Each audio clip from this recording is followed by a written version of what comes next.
இங்க ஒரு பொண்ணு அவ அப்பா வாங்கி கொடுத்த புது மொபைல்ல செல்ஃபி எடுத்துட்டு இருக்கும்போது திடீர்னு அவளுக்கு பின்னாடி அவளோட அப்பா மாதிரியே ஒருத்தர் பிச்சை எடுத்துட்டு இருக்கிறத பார்த்து ஷாக் ஆகுறான். உடனே அவ அது யாருன்னு திரும்பி பாக்குறான். பார்த்தா அது அவளோட அப்பாவா தான் இருக்கும். அவர் ஒரு தள்ளு வண்டியில படுத்துக்கிட்டு அங்க போறவங்க வர்றவங்க எல்லார்கிட்டையும் பிச்சை எடுத்துட்டு இருக்காரு. அவர் முடியாம கஷ்டப்படுறத பார்த்த ஒருத்தர் அவர் மேல இறக்கப்பட்டு 1000 ரூபாய் நோட்டை போட்டுட்டு போறாரு. உடனே அவர் அதை எடுத்து பாதுகாப்பா மறைச்சு வச்சுக்கிறாரு. அப்போ திடீர்னு யாரோ ஒருத்தவங்க அவர் முன்னாடி வந்து நிக்கிறாங்க. அவர் நிமிந்து யாருன்னு பாக்குறாரு. பார்த்தா அது அவரோட சொந்த பொண்ணா இருக்கும். உடனே அவர் தலையை தொங்க போட்டுட்டு அவகிட்ட இருந்து எஸ்கேப் ஆகிறதுக்காக அங்க இருந்து மெல்ல ஊர்ந்து அடுத்த ஸ்ட்ரீட்டுக்கு போயிடுறாரு. அதை பார்த்து அந்த பொண்ணு மனசு உடைஞ்சு போயிடுறான். அடுத்ததா அவர் ஒரு ஆள் இல்லாத சந்துக்கு வந்துட்டு சுத்தி சுத்தி பாக்குறாரு. அங்க யாருமே இல்லாததால சடனா அவர் போட்டிருந்த பழைய ட்ரெஸ் எல்லாத்தையும் கலட்டிட்டு அது எல்லாத்தையும் மொத்தமா மூட்டை கட்டி அவரோட விலை உயர்ந்த காரோட டிக்கில கொண்டு வைக்கிறாரு. அதோட அவரோட இன்னையோட சைடு ஜாப் முடிஞ்சது. அடுத்ததா அவர் போட்டிருந்த ஃபேக் விக்க கலட்டி வைக்கிறப்ப சடனா அவரோட பொண்ணு காருக்குள்ள வந்து ஏறுறான்.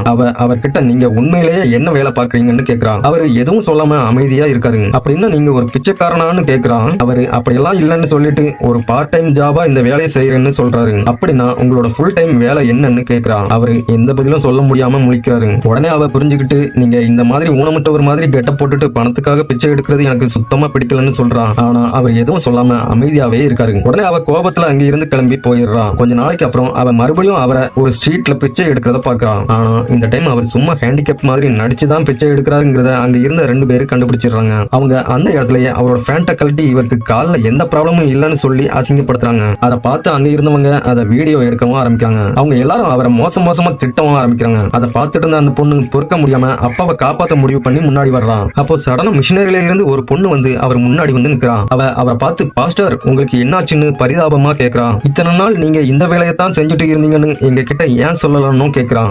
அவர்கிட்ட நீங்க இது மூலமா தான் பணம் சம்பாதிச்சு ஏழை எளிய மக்களுக்கு உதவி செஞ்சுட்டு வந்தீங்களான்னு கேட்கிறான். அவர் அதை கேட்டுட்டு பெருந்தன்மையா முகத்தை வச்சுக்கிறாரு. அதை பார்த்து அங்க இருந்தவங்க எல்லாரும் மனசு மாறி அவரை ரொம்ப மரியாதையா பாக்குறாங்க. அவங்க எல்லாரும் இவரை போய் தப்பா நினைச்சிட்டோமேனு மனசு வருத்தப்படவும் செய்யறாங்க. கொஞ்ச நேரத்துக்கு முன்னாடி அவரை அடிக்கணும்னு நினைச்சவங்க எல்லாரும் இப்போ அவரை ஒரு நல்ல தலைவரா பாக்குறாங்க. திடீர்னு நடந்த இந்த ட்விஸ்ட பார்த்துட்டு கூட்டத்துல நின்று அவரோட பொண்ணு வாயடைச்சு போய் நிற்கிறான். இந்த விஷயம் கொஞ்ச நாள்ல நியூஸ் பேப்பர்கள்லயும் வர ஆரம்பிக்குது. அப்படியே அவரு யூடியூப்ல ஒரு பெரிய பாஸ்டராகவும் மாறுறாரு. அவரோட பவர்ஃபுல்லான போதகத்தை கேட்டுட்டு நிறைய மக்கள் கூட்டமா அவரோட மீட்டிங்ல வந்து கலந்துக்கிறாங்க. அப்படியே அவருக்கு ஏகப்பட்ட டொனேஷன்ஸும் வருது. ஆனா இந்த விஷயம் எல்லாம் ஆல்ரெடி அவர் அந்த பொண்ணு கூட சேர்ந்து பிளான் பண்ணி தான் பண்ணியிருப்பாரு. ஆனா அது கடைசி வரைக்கும் யாருக்குமே தெரிஞ்சிருக்காது.